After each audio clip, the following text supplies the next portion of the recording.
मई 1999 को एक 14 साल की नाबालिग बच्ची हांगकांग के एक पुलिस स्टेशन में पहुंचती है और वो पुलिस को बताती है कि पिछले 3-4 हफ्तों से उसे एक महिला की आत्मा तंग कर रही है। वह बच्ची बताती है कि महिला कभी उसे जख्मी हालत में इलेक्ट्रॉनिक तारों से बंधी हुई दिखती है तो कभी कोई उसका गला घोटता नजर आता है और वो उससे मदद मांगती है और कुछ देर बाद मर जाती है। अब वैसे तो पुलिस वाले इस तरह की बातों को कभी नहीं सुनते, लेकिन इस बच्ची को बोलने देते हैं क्योंकि ये बच्ची बहुत ही डरी हुई थी। और जो इस बच्ची ने बताया और इसके बाद जब पुलिस ने इसके ऊपर एक्शन लिया तो यकीन मानिए वो आज तक का सबसे भयानक कांड माना जाता है। हेलो फ्रेंड्स, अगर आपको क्राइम स्टोरीज देखना पसंद है, क्योंकि क्राइम स्टोरीज हमें कुछ ना कुछ सीख जरूर देती है, इसीलिए इस वीडियो को लाइक और चैनल को सब्सक्राइब करें ताकि हमारी हेल्प हो सके। इतना सब सुन के पुलिस वालों का यकीन कर पाना थोड़ा मुश्किल था, लेकिन वह बच्ची इस दौरान कुछ ऐसा बताती है कि पुलिस वालों के होश उड़ जाते हैं। बच्ची कहती है कि उस महिला का मर्डर हुआ है और जिन लोगों ने उसका मर्डर किया है उनमें जाने अनजाने में मैं भी शामिल हूँ। लड़की की बात सुनकर पुलिस वाले गंभीर हो जाते हैं और उस लड़की से कुछ सवाल किए जाते हैं तो वह बताती है कि वह महिला उसी के अपार्टमेंट के एक फ्लैट में रहती है। अब पुलिस बिना टाइम वेस्ट किए उस लड़की को लेकर फ्लैट पर पहुंचती है।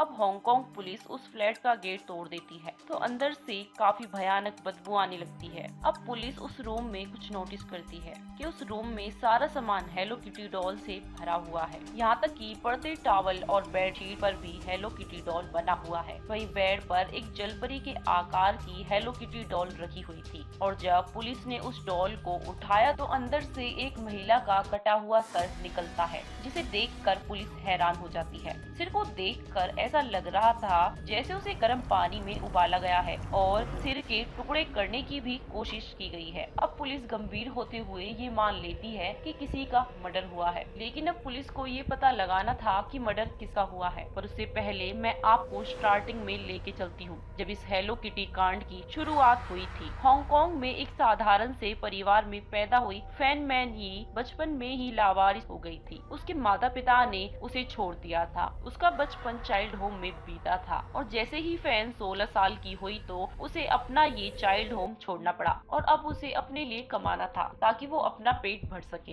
अब वो हांगकांग में ही एक बार में वेटर की नौकरी करने लगती है और ऐसे ही एक बार में काम करते करते फैन एक वेटर के साथ साथ सेक्स वर्कर भी बन चुकी थी। उसे ड्रग्स की लत लग चुकी थी। अब वह बिना ड्रग्स के रह नहीं पाती। ऐसा होता कि ड्रग्स के लिए पैसे नहीं हो पाते तो वह परेशान होने लगती। ड्रग्स की लत को पूरा करने के लिए वह अब जिस्म फरोशी का काम करने लगी। कुछ दिन बाद उसने नौकरी करने का मन बनाया। वह एक नाइट क्लब में नौकरी करने लगी। अब क्योंकि उसका बचपन चाइल्ड होम में बीता था, इसीलिए उसकी पढ़ाई ठीक से नहीं हो पाई, जिसके कारण उसकी क्वालिफिकेशन अच्छी नहीं थी। इसी वजह से उसे कोई ढंग की जॉब नहीं मिल पाई, जिसके बाद वह एक नाइट क्लब में नौकरी करने लगी। यहाँ उसकी मुलाकात 34 साल के चैन मैन लॉक से हुई, जो कि एक दलाल था और ड्रग्स का लीडर था। उस समय फैन की उम्र 23 साल थी। दोनों के बीच कुछ ही टाइम में गहरी दोस्ती हो गई। अब समय आया 1999 जब फैन एक दिन चैन से मिलने उसके घर जाती है, लेकिन उस टाइम चैन अपने घर पर मौजूद नहीं था। तभी फैन की नजर चैन के पर्स पर पड़ती है और वो उस पर्स को चुरा लेती है। चैन के पर्स में करीब 4000 अमेरिकी डॉलर रखे थे और अब जैसे ही चैन मैन लॉक घर आता है और उसे उसका पर्स नहीं मिलता तो वह समझ जाता है कि फैन ने ही उसका पर्स चुराया है। उसने अपने दोनों शूटरों को बुलाया और उन्हें फैन को किडनैप करके एक एड्रेस पर लाने को कहा। शूटर्स ने वैसा ही किया। चैन काफी गुस्से में था। चैन ने फैन से कहा कि ये 4000 डॉलर तो मैंने वापस ले लिए, लेकिन अब तुम्हें मेरे 10,000 डॉलर देने पड़ेंगे, जबकि उस पर्स में सिर्फ 4000 डॉलर उस टाइम पर मौजूद थे। यहाँ उसने पेनल्टी के रूप में फैन से 10,000 डॉलर की डिमांड की। अब क्योंकि फैन काफी गरीब थी और 10,000 डॉलर उसके लिए काफी बड़ी रकम थी। अब चैन उससे कहता है कि जब तक तुम मेरे पैसे नहीं दोगी तब तक तुम्हें मेरे लिए काम करना होगा। इसके बाद चैन ने फैन से कई बार जिस्म फरोशी का धंधा कराया। कई दिनों तक ऐसा चलता रहा, लेकिन चैन का गुस्सा शांत नहीं हुआ। अब उसने अपने लोगों से भी फैन का रेप कराना शुरू किया। इस दौरान फैन को काफी बुरी तरह से टॉर्चर किया जाता उसके साथ एक दिन में कई बार रेप होता, उसे सिगरेट से जलाया जाता और इस बीच उसके सर पर पंचिंग बॉक्स भी मारा जाता। चैनमैन लॉक के इस अपार्टमेंट में कुछ दिन बाद एक 14 साल की बच्ची को भी जिसमें फरोशी के मकसद के लिए लाया जाता है। ये लड़की वही बच्ची है जो पुलिस के पास जाकर इस पूरे कांड के बारे में बताती है। वह इस दौरान फैन की हालत देखकर दंग रह जाती है। फैन को इलेक्ट्रॉनिक तारों से बांधा गया था, उसके शरीर पर हर जगह चोट के निशान थे। चैन ने उसे खाने के लिए केवल इंसानी टॉयलेट दिया था,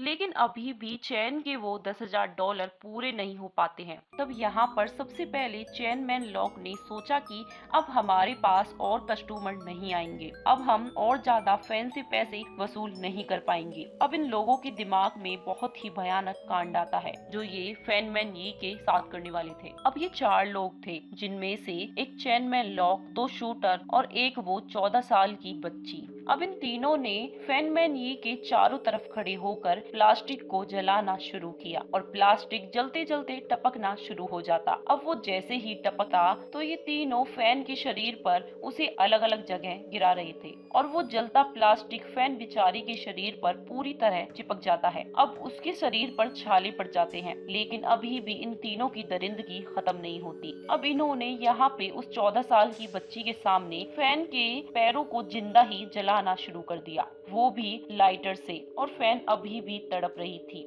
ऐसे ही कई दिन बीत जाते हैं। दरअसल चैन एक ग्रुप का हिस्सा था और उस ग्रुप में भी कई छोटे छोटे ग्रुप थे, जिसमें से एक ग्रुप चैन का भी था, जिसमें ये 4 लोग थे, जिसमें इनका मोस्टली काम होता था ड्रग्स का लेन देन करना और जिसमें फरोशी का धंधा कराना। अब ये तीनों लड़के मिलकर फैन के शरीर पर उस चिपके हुए प्लास्टिक को उखाड़ना शुरू करते हैं और तब तक उखाड़ते हैं जब तक उसके शरीर से चिपका सारा प्लास्टिक उखड़ नहीं गया। हम सोच भी नहीं सकते कि फैन कितने दर्द को बर्दाश्त कर रही थी। अब ये तीनों बाहर जाते हैं और बाहर जाकर कई तरह के मसाले खरीद कर लाते हैं और इन सारे मसालों को एक बर्तन में मिक्स कर लेते हैं। और अब सोचिए इन तीनों लोगों ने इस मसाले का आखिर क्या किया। जो प्लास्टिक इन तीनों ने फैन के शरीर से उखाड़ी थी, उसी जगह घाव बना हुआ था। अब उस घाव में तीनों उन मसालों को भरने लगते हैं और बेचारी फैन अभी भी तड़प रही थी। वो जोर जोर से शोर मचा रही थी, लेकिन इन तीनों को रहम नहीं आता।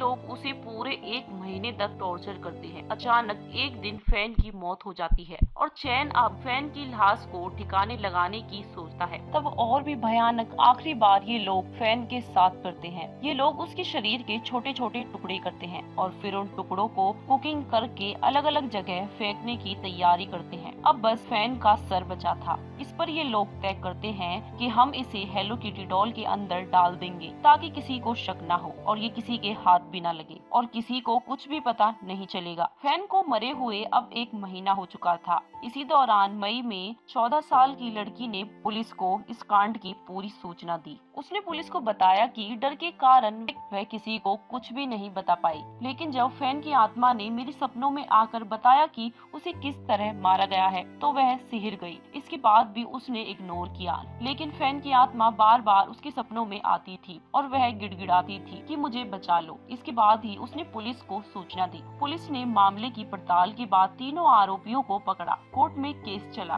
कोर्ट ने तीनों आरोपियों को उम्र कैद की सजा सुनाई है। हालांकि लोगों ने इसके फैसले का विरोध किया और आरोपियों को मौत की सजा देने की मांग की। दोस्तों जरा सोचिए, अगर ये 14 साल की बच्ची पुलिस के पास ना ही जाती और ना ही इस पूरे कांड की सूचना देती, पुलिस इसके ऊपर एक्शन लेती, तो क्या हमें इस कांड के बारे में पता चलता? कमेंट बॉक्स में जरूर बताएं और ऐसी ही क्राइम स्टोरीज के लिए हमारे चैनल को सब्सक्राइब करें। धन्यवाद।